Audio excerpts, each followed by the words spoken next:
श्री राम को वनवास क्यों जाना पड़ा था। अयोध्या के राजघराने में एक घटना घटी।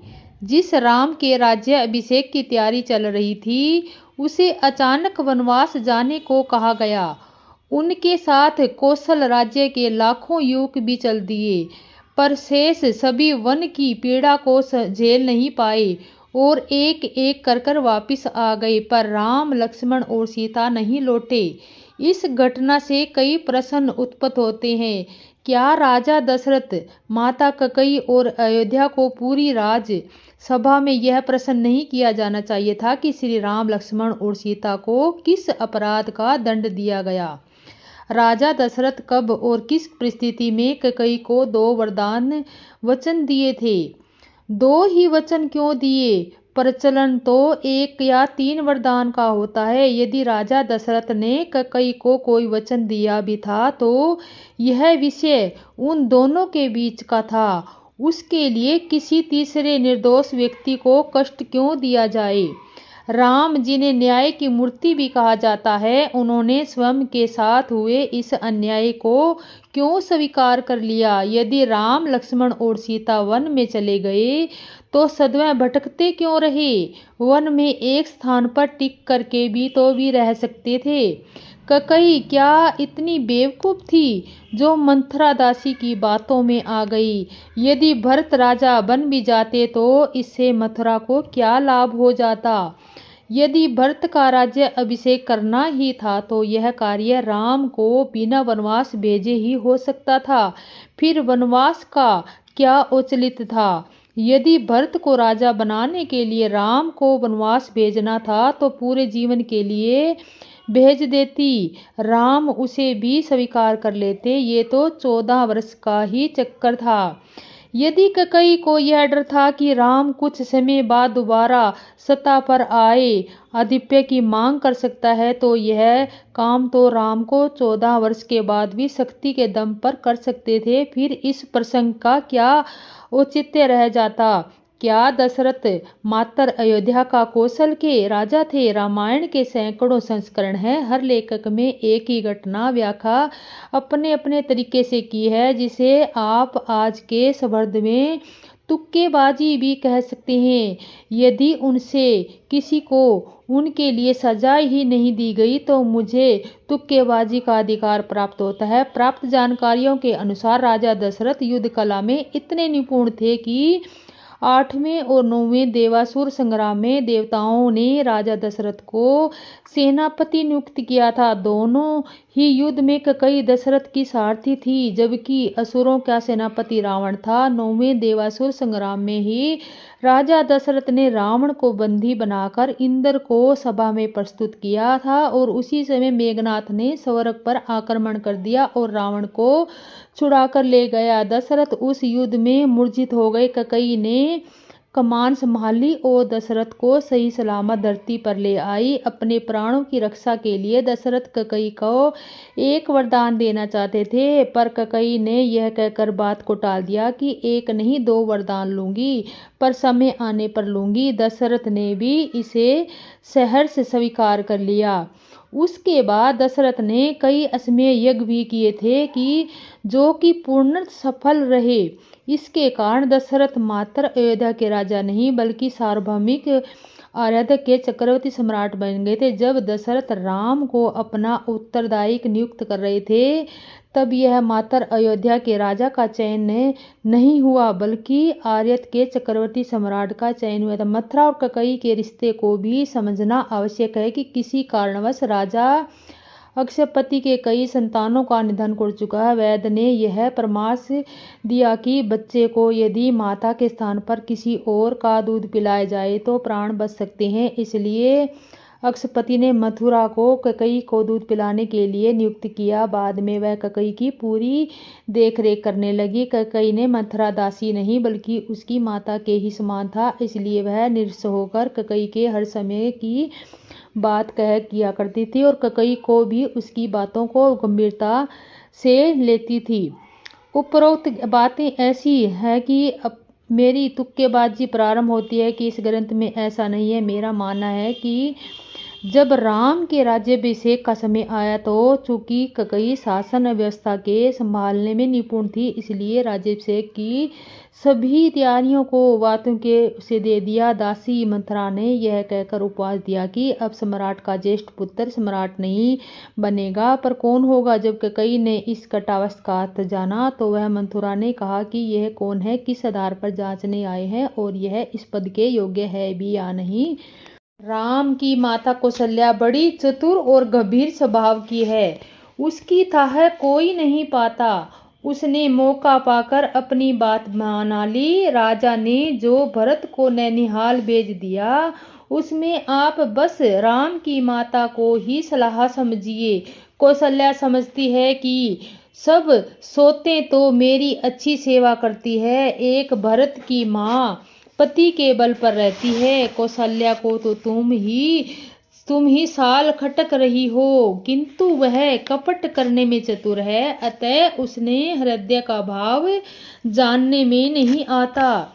राजा का तुम पर विशेष प्रेम है। कौशल्या सोत के स्वभाव से उसे देख नहीं सकती, इसलिए उसने जाल रचकर राजा को अपने वश में करके भरत को अनुपस्थिति में राम के तिलक के लिए लगन निश्चय करा लिया। राम को तिलक हो जब कुल रघुकुल के उचित ही है, और वह यह बात सभी को सुहाती है और मुझे तो बहुत ही अच्छी लगती है, परंतु मुझे तो आगे की बात का विचार कर डर लगता है। दैव उल्ट कर उसका फल उसी कौशल्या को दे। इस तरह करोड़ों कुट्टी पतलन की बातें गढ़ ढोल कर मंथरा ने कैकेयी को उल्टा सीधा समझा दिया और सैकड़ों सोतों की कहानियां इस प्रकार बना बनाकर कहीं इस प्रकार विरोध बढ़े। होनहार वंश के कैकेयी के मन में विश्वास हो गया। रानी फिर सौगंध दिलाकर पूछने लगी। मथुरा बोली, क्या पूछती हो? अरे तुमने अब भी नहीं समझा अपने भले बुरे को अथवा मित्र शत्रु को तो पशु भी पहचान लेते हैं।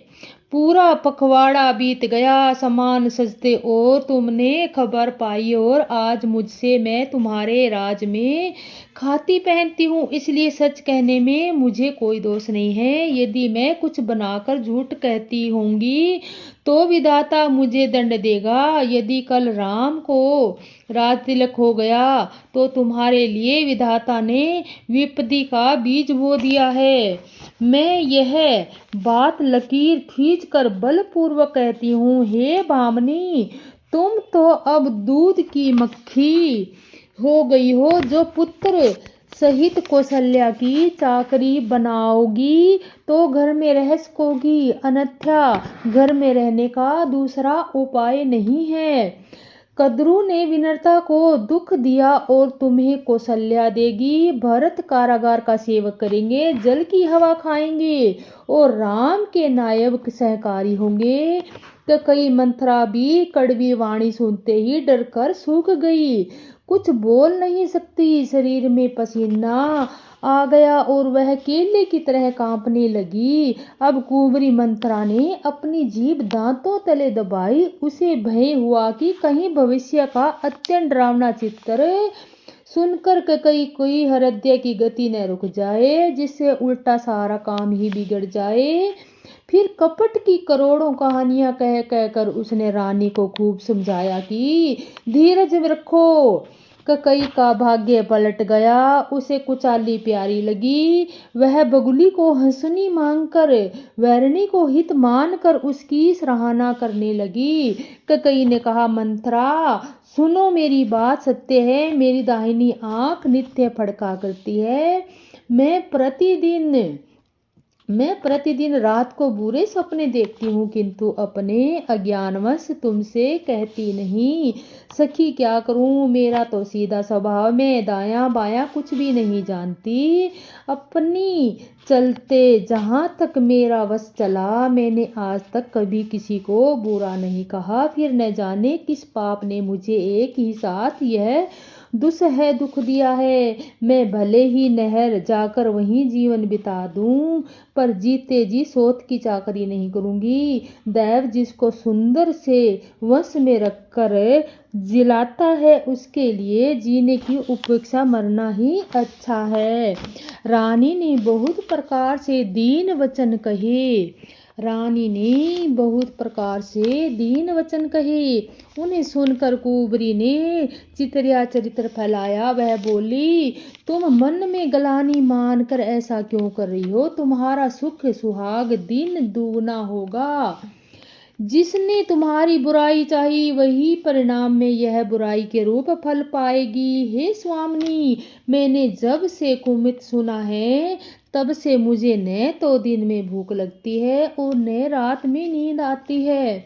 मैंने ज्योतिषियों से पूछा तो उन्होंने रेखा खींचकर गणित करके अथवा निश्चय पूर्वक कहा कि भरत राजा होंगे। यह सत्य बात है। हे भामिनी, तुम करो तो उपाय मैं बताऊं। राजा तुम्हारी सेवा के वंश में ही है। कैकेयी ने कहा, मैं तेरे कहने से कुएं में गिर सकती हूँ, पुत्र और पति को छोड़ सकती हूँ। जब तू मेरा बड़ा भारी दुख देखकर कुछ कहती है तो मैं अपने हित के लिए उसे कैसे क्यों कर सकती हूँ। कुंवरी ने कैकेयी को सब तरह से कबूल करवाकर कपट रूप छुरी को अपने कठोर हृदय में रूपी पत्थर पटेया, उसकी धार को तेज किया। रानी कैकेयी ने अपने निकट के दुख को कैसे नहीं देखती, जैसे बलि का पशु हरी हसी घास चरता है।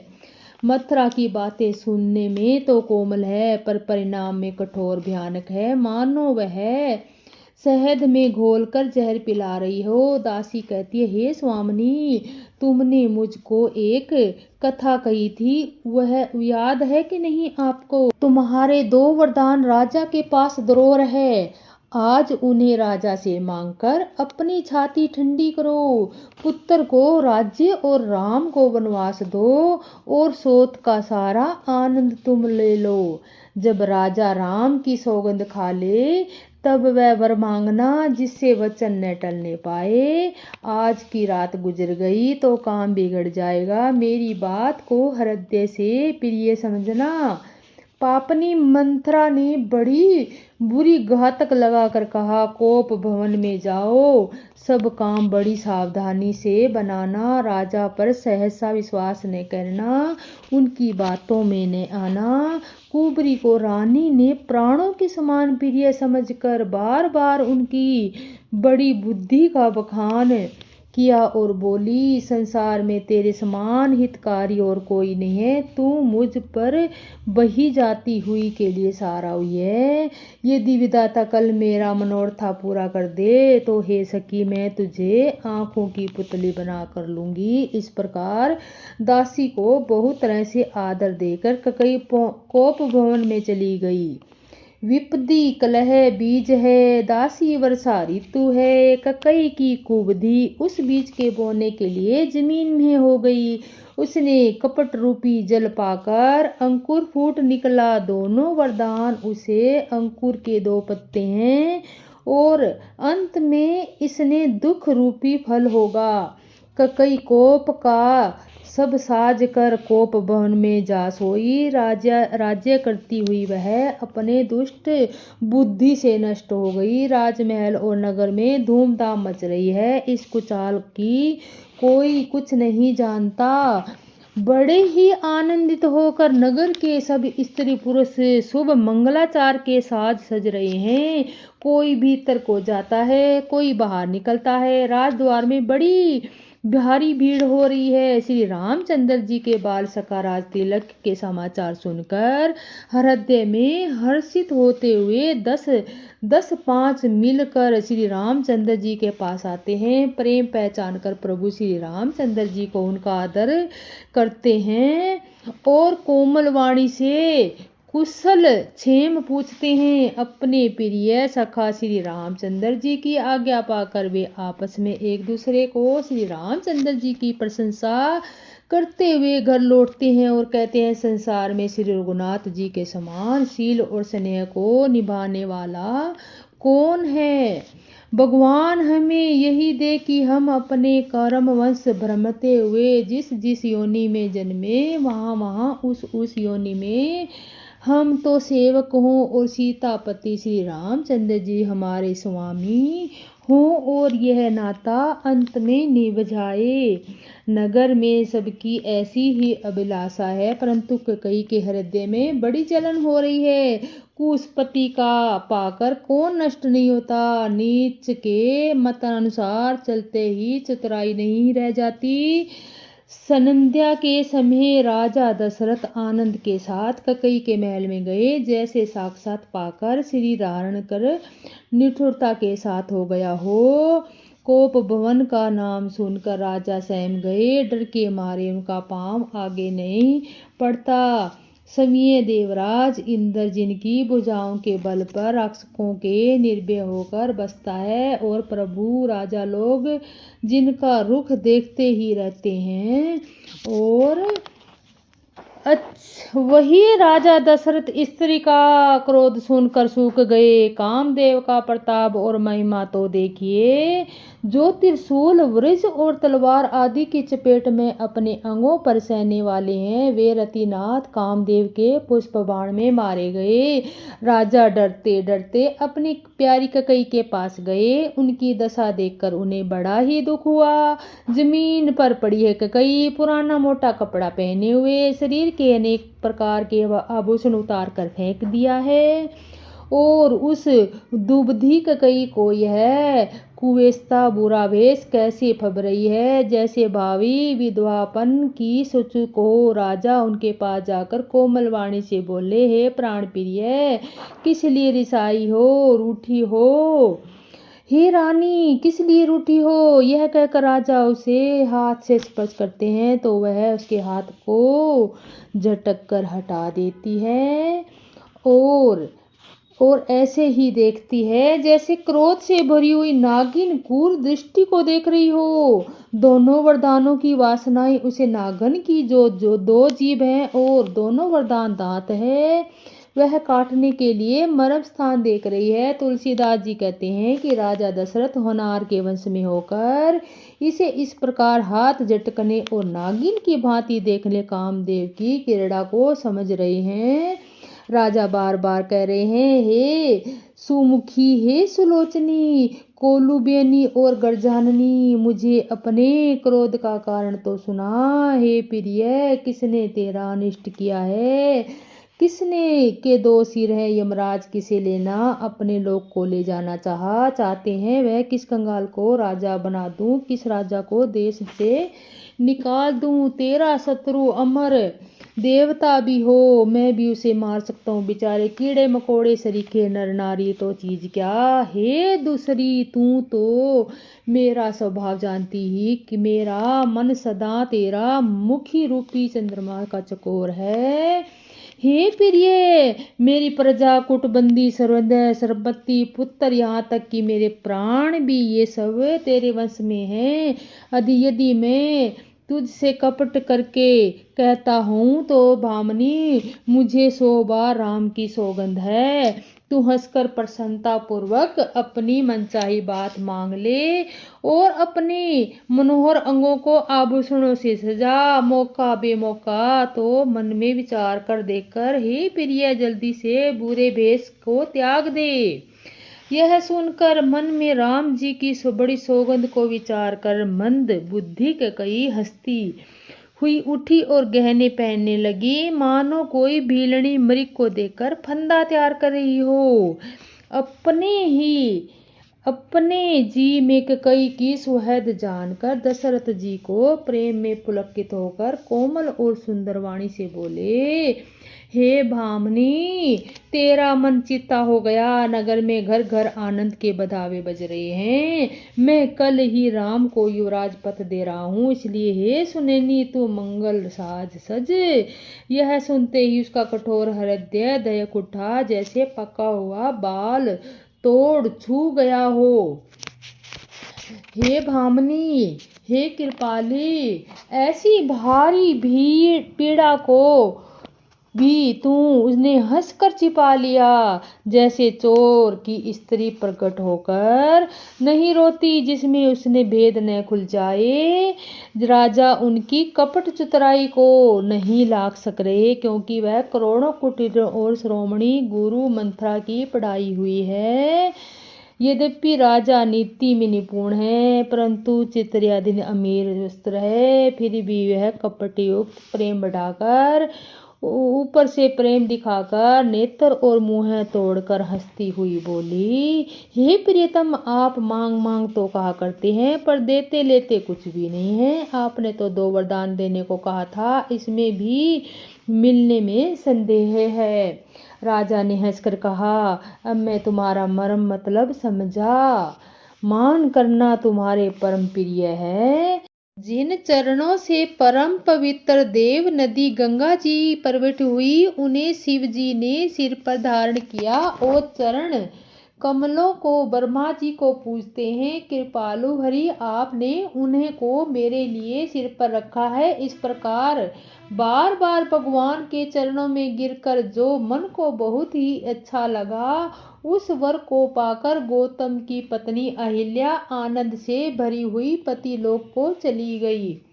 प्रभु श्री रामचंद्र जी ऐसे दीनबंधी और बिना ही कारण दया करने वाले। तुलसीदास जी कहते हैं, हे मूर्ख मन से तू कपट जंजाल छोड़कर उन्हीं का भजन कर। श्री राम जी और लक्ष्मण जी मुनि के साथ चले और वहां गए जहां जगत को पवित्र करने वाली गंगा जी थी। महाराज गाथी के पुत्र विश्वामित्र ने वह सब कथा कह सुनाई, जिस प्रकार देवी गंगा जी पृथ्वी पर आई हो। तब प्रभु ने ऋषियों सहित स्नान किया, ब्राह्मणों ने भांति भांति के दान पाए। फिर मुनि वृंद के साथ वे प्रसन्न होकर चले, शीघ्र ही जनकपुरी के निकट पहुंच गए। श्री राम जी ने जनकपुरी की शोभा देखी, तब वे छोटे भाई लक्ष्मण सहित अत्यंत हर्षित हुए। वहां अनेक बावलियाएं, कुएं, नदी, तालाब थे, जिन्हें अमृत समान जल और मणियों की सीढ़ियां हैं। मकरंद रस से मतवाले होकर भोरे सुंदर गुजार कर रही हैं। रंग बिरंगे पक्षी मधुर शब्द कह रहे हैं। रंग बिरंगे कमल के फूल खिले हैं। सदा सुख देने वाला शीतल मंद सुगंध पवन बह रहा है। और पुष्प वाटिका, फुलवारी बाग और वन, जिसमें बहुत सी पक्षियों का निवास है। फूलते फलते और सुंदर पत्तों से लदे हुए नगर के चारों ओर सुशोभित है। नगर की सुंदरता का वर्णन करते नहीं बनता। जहाँ आ जाता है वही लुभा जाता है। सुंदर बाजार है, मणियों से हुए विचित्र छज्जे हैं, जैसे वर्मा ने उन्हें अपने हाथों से बनाया है। कुबेर के समान श्रेष्ठ धनी व्यापारी सब प्रकार की अनेक वस्तुएं लेकर दुकानों में बैठे हैं। सुंदर चौराहों और सुहावनी गलियां सदा सुगंध से खींची रहती हैं। सभी के घर मंगलमय हैं और उन पर चित्र कढ़े हुए हैं, जिन्हें जैसे कामदेव रूपी चित्रहार ने अंकित किया है। नगर के सभी स्त्री पुरुष सुंदर पवित्र साधु स्वभाव वाले धर्मात्मा ज्ञानी और गुणवान हैं। जहाँ जनक जी का अत्यंत अनुपम सुंदर निवास स्थान महल है, वहाँ के विलास ऐश्वर्य को देखकर देवता भी थकित सबित हो जाते हैं। मनुष्यों की तो बात ही क्या, कोट राजमहल पर कोटे को देखकर चित्त चकित हो जाता है। ऐसा मालूम होता है जैसे उसने समस्त लोगों को शोभा को रोक घेर रखा हो। उज्जवल महल में अनेक प्रकार के सुंदर रीति से बने हुए मणि जटित सोने की जरी की परिंदे लगे हैं। सीता जी के रहने के सुंदर महल की शोभा का वर्णन ही किया जा सकता है। राजमहल के सब दरवाजे फाटक सुंदर हैं, जिनमें ब्रिज है मजबूत अथवा हीरों के चमकते हुए किवाड़ लगे हैं। वहाँ माताहत राजा कनटों मागधों और भाटों की भीड़ लगी रहती है। घोड़ों और हाथियों के लिए बहुत बड़ी बड़ी गुड़शालाएं और गाजलाएं फिलखाने बनी हुई है। वो सब उस समय घोड़े हाथी और रथों से भरी रहती है। बहुत से सूरवीर मंत्री और सेनापति हैं। उन सब के घर में राजमहल सरीखे ही हैं। नगर के बाहर तालाब और नदी के गेट जहाँ जहाँ बहुत से राजा लोग उतरे हुए हैं। वहीं आमों का एक अनुपम बाग देख कर जहाँ सब प्रकार के सुगते हैं। रावण का वो सच जो सबसे छुपाया गया। धार्मिक कथा, पौराणिक कथा। दोस्तों, रामायण की कुछ कथाओं के अनुसार मंदोदरी के पिता मायासुर ने मंदोदरी का विवाह रावण से नहीं बल्कि बाली से करवाया था। जब मंदोदरी का विवाह किशिदा के राजा महात्मा बलि से हो गया तो फिर वह लंका के राजा रावण की पत्नी कैसे बनी और रावण ने आखिर क्यों किया बाली की पत्नी से जबरदस्ती संगासंग।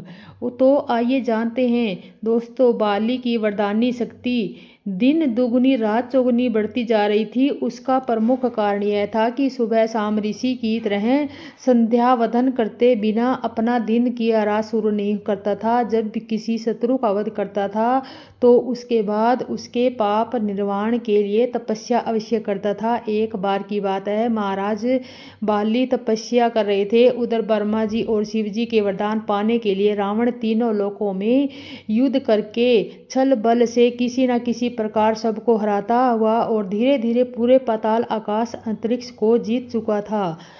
तब अब वह पृथ्वी के समस्त राजाओं से बारी बार युद्ध करके अपने अधीन कर रहा था। अब किसी उद्देश्य से किशिदा आया और बाली से युद्ध की मांग की, परंतु बाली उस समय तपस्या में बैठे थे। अब रावण बार बार उसे ध्यान को भंग करने के लिए कोशिश कर रहा था, जिससे क्रोधित होकर बाली ने रावण को पकड़कर अपने बगल के दबाकर 6 महीने तक तपस्या करी और रावण कुछ नहीं कर पाया और चुपचाप दबा रहा। 6 महीने बाद तपस्या खत्म करके बाली ने रावण से पूछ लिया कि अब बताओ, युद्ध मांग रहे थे, चलो मैदान में। परंतु रावण ने तुरंत हार मान ली, परंतु मन में दुश्मनी की गांठ बांध ली और मौके की तलाश में रहने लगा। अब अगले वर्ष फिर बाली पहली की भांति अपने प्रिय भ्राता सुग्रीव को कार्यवाहक राजा बनाकर तपस्या करने लगा। सुग्रीव भी ज्यादातर समय भाई के पास आसपास गुजारता था। अपने गुप्तचरों को सूचना पाकर रावण किशिदा में ऋषि के भेष में आता है और बाली की आज्ञा थी कि वह उसके राज्य में किसी भी ऋषि की आज्ञा को ईश्वर की आज्ञा मानकर उसकी सेवा करे। ऋषि आगमन सुन महारानी मंदोदरी अपनी देवरानी तारा के साथ ऋषियों की भोजन सेवा के लिए खुद आ गई और वह मौका पाकर रावण ने दोनों को पकड़कर अपने विमान में डालकर उनका हरण करके लंका की तरफ चल देता है। मंदोदरी और तारा दोनों ही उस समय गर्भवती थी और संतान को जन्म देने वाली थी। मंदोदरी बहुत बुद्धिमान स्त्री थी। उसने सबसे पहले देवरानी तारा को बचाने के लिए एक युक्ति सोची और रावण से बोली कि हे राक्षस, आप बड़ी प्रशंसा सुनी है कि आप बड़े बलवान हैं, वरदानी हैं। तो अब हमारे पति घर पर उपस्थित होते हुए आप युद्ध की जीत करके मुझे ले जाते और वीरता थी, पर यह तो चोरी और कायरता है। अब रावण बोला कि आपकी सुंदरता मैंने देवियों की मुँह से सुनी है, देखने की इच्छा हुई है और तो आज देखा है, रोक नहीं पाया। और बाली का वरदान है कि उसके सामने कोई भी जीत नहीं सकता, इसलिए छल करना पड़ा और छल और बल से बुद्धि नीति का अस्त्र। अब मंदोदरी ने पूछा कि अगर तपस्या को लौटने के बाद बाली तुमको और तुम्हारे परिवार राजा प्रति सेना का आक्रमण करके तुमको मार डालेगा, तब क्या करोगे? दोनों राज्यों के कितने ही निर्दोष लग जाएंगे, क्या इसको तुम्हारे कोई चिंता नहीं है, कोई भय नहीं है, कौन बचाएगा? रावण बोला कि तुम जैसी सुंदरी अगर मेरी पत्नी हो जाए तो मृत्यु भी हो जाए तो उसमें कोई बात नहीं है, तुम्हारे बिना रह नहीं सकता। अब मंदोदरी ने बोला कि अगर बीच का रास्ता निकाला जाए तो दोनों राज्यों के निर्दोष सैनिक मरने से बच सकते हैं और मैं तैयार हूँ। मंदोदरी ने कहा कि मैं तुम्हारे साथ चलूंगी और मेरी देवरानी तारा को किस किदा में छोड़ना होगा। रावण ने मान लिया और तारा को किस किदा के पास छोड़कर चल पड़ा और तारा को महल की छत पर उतार दिया। उसके बाद रावण मंदोदरी को लेकर चलता है तो मंदोदरी कहते हैं कि मैंने सुना है कि आपकी गर्जना इतनी भयानक है कि चीज को सुनकर महिलाओं के पशुओं के गर्भ भी गिर जाते हैं। तो उसने कहा, हाँ ये सच है, मैं तो वह गर्जना सुनना चाहती हूँ। अब रावण ने बड़े जोर से अट्टहास किया तो पूरे ब्रह्मांड में आवाज गूंज गई। जितनी भयंकर आवाज से रानी मंदोदरी का गर्भ जल्दी हो गया और उसका पुत्र समय से पहले ही पैदा हो गया। अब यह मंदोदरी का दूसरा त्याग था। मंदोदरी ने बाली पुत्र की रक्षा करने का बुद्धिमान पूर्ण फैसला किया। मंदोदरी पुण्य प्रार्थना की और इस बच्चे को तारा के पास छोड़ दो ताकि इसका पालन पोषण हो। अब रावण ने पुनः विमान वापस लिया और मंदोदरी की महल की छत पर उतारकर बच्चे को तारा को सौंपने की छूट दी। अब मंदोदरी अपना बालक तारा को देखकर बोली, आज मैं अपना अंग, अपना बेटा आपको दान कर रही हूँ। आज से तुम इसकी माता हो और अब पुत्र माता के शरीर का अंग होता है, इसलिए इसका नाम अंगद है। अब तुम इसे अपने राज्य, तुमको अपने पुत्र को बचाने के लिए रावण के साथ जाना होगा। वह रावण के साथ लंका चली गई और रावण ने मंदोदरी से गर्भदेह विवाह करके उसको लंका की महारानी बना दिया और परिणाम स्वरूप मंदोदरी रावण से गर्भवती हो गई और अब 1 साल बाद तपस्या का व्रत कर लिए महाराज बाली की तपस्या खत्म हो गई और सुग्रीव की सेवा भाव से वह अत्यंत खुश हुआ और वह भाई को गले लगाया और प्रसन्न होकर अपना राज्य लौटा। परंतु तारा के सारी घटना सुनकर सुग्रीव को राज्य की रक्षा के लिए छोड़ा और खुद अत्यंत क्रोध में भरकर लंका पहुंचा और रावण को ललकारते हुए लंका में विचरण करने लगा। अब राजा रावण डर से कांपता हुआ कभी इस महल में तो कभी उस महल में छिपता हुआ घूम रहा था, उसको कोई उपाय नहीं सूझ रहा था। तब लंका ने नर नार संस्कार को रोकने के लिए मंदोदरी ने परोपकार की भावना से रावण को साथ दिया और बाली के क्रोध से बचाने उपाय बताए कि रावण ने दूध में बेचकर बाली को राजमहल में बुलाया और मंदोदरी से पीछा खड़ा होकर अत्यंत दीन भाव से बोला कि महाराज, मैं ब्राह्मण पुत्र हूँ, अपने वचन का पालन करूँगा, आपकी महारानी को आदर के साथ आपको सौंप दूंगा। आप पहले हमारा अभिवादन स्वीकार करो, मेरे साथ भोजन करो, मेरी दोस्ती को स्वीकार करो। बाली रावण के दिन वचन सुनकर मंदोदरी से प्रार्थना सुनकर बाली का क्रोध शांत हो गया और वह भोजन करने के लिए रावण के साथ उसकी रसोई में बैठ गया। अब जैसा कि सभी संतानती को पता चलता है कि भोजन हम हमेशा पृथ्वी पर बैठकर लकड़ी के पटरे पर बैठा जाता है और पैर की उंगली पृथ्वी को स्पर्श करती है, परंतु एड़ी पृथ्वी के ऊपर रहती है। अब दोनों हाथ दोनों पैरों के बीच में रखकर दाएं भोजन को खाया जाता है और भोजन करते समय मौन रहा जाता है, यही भोजन करने का तरीका है। अब खाना परोसने वाली समिया रानी थी और उसने 2 थाल में स्वादिष्ट भोजन परोसे और रावण और बाली के सामने रख दिया। बाली भोजन के पूर्व ईश्वर को समर्पित भजन पहने अपनी आंखें बंद करती है, परंतु रावण अपनी थाली को एक ही निवाला खाकर फिर दूसरा निवाला तोड़कर उसमें ही रखकर अपनी थाली में बदल देता है। अब मंदोदरी को पता चला कि बाली कभी भी किसी का झूठा भोजन नहीं कर सकता, इसलिए उसने ही रावण को यह काम करवाया था।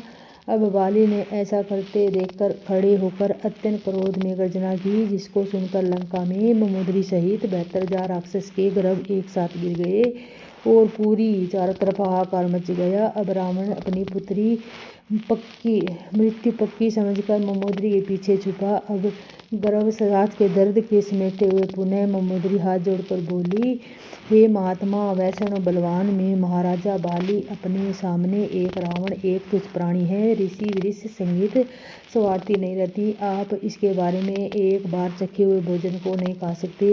यह मेरे साथ स्वाभंग कर चुके हैं और यह रक्त स्वागत भी आपकी गर्जना के साथ हो रहा है। यह संतान इन्हीं से पैदा होने वाली है, इसलिए आप योग्य नहीं रही। अब ममोदरी की बात सुनकर बाली का क्रोध कम हुआ, परंतु उसने कहा कि इसने अपनी गर्जना से हमारे पुत्र अंगद व कुछ समय के पूर्व जन्म करवाकर उसकी शारीरता कमजोर किया और इसलिए आज लंका की कोई भी गर्भवती बच्चे को रोक नहीं सकती, जिससे लंका की सारी स्त्रियों के गर्भ एक साथ गिर जाती हैं। इस तरह बाली ने ममोदरी की सलाह पर एक बार पुनः राक्षस रावण को माफ किया और जीवन दान दिया। बदले में रावण को कुछ भी हो जाए किसी की सदा की तरफ न देखे या कोई धोखा न खाए करते सौगंध देकर सिद्धि किया। अब ममोदरी और रावण का पहला पुत्र रात का 7वां मास ले और ज्येष्ठा के मूल नक्षत्र में पैदा हुआ। गर्भावस्था के 7वें महीने में जो अशुभ माना जाता है, वह साथ ही ज्येष्ठा के मूल में पैदा होने से पिता की मृत्यु हो जाती है। इसलिए आचार्य ने जो उपाय बताया वही रावण ने सभी किया और सभी 72 बालकों को नदी के एक साथ बरमा दिया। और आपको कहानी कैसी लगी लाइक करें, सब्सक्राइब करें और आने वाली वीडियो की नोटिफिकेशन मिलती रहेगी। जय श्री राम।